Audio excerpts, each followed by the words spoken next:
Hello guys, আশা করি আপনারা ভালো আছেন। সো গাইস, আমিও ভালো আছি। আজকে আমরা ঈদের দিনে ঘুরতে বেরিয়ে পড়লাম আর সবাইকে জানাচ্ছি ঈদ মুবারক। এখন আমরা পটুয়াখালী জেলায়, বরিশালে নিজ স্থানীয় জেলায় এখন পায়রা বন্দনে আমরা ঘুরতে যাব গাইস। আজকে আমরা ঘোরার জন্য বেরিয়ে পড়লাম গাইস। বিকালে বিকালে রওনা দিলাম ব্রিজে ওঠার জন্য। ব্রিজে এখন আমরা উঠেছি, এখন আমরা উপরে চলে যাব। উপরে অনেক এত লোকজন, আমরাকে দেখে পুরো অবাক। এখন আরও কিছু বন্ধু বান্ধবের সাথে যে দেখা হয়ে গেল গাইস।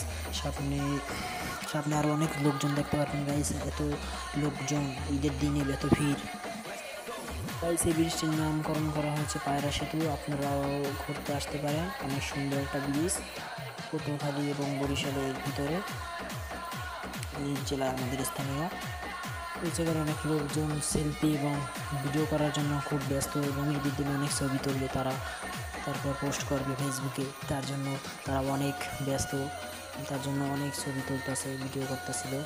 এখন আমরা যেতেছিলাম, লোকজনকে দেখতেছিলাম গাইস। কিন্তু এখানে এসে একটা জিনিস মজা পেলাম, কিছু ছাত্রী পোলাপান বক্স নিয়ে আসে নাচানাচি করতেছিল অটোর ভিতরে।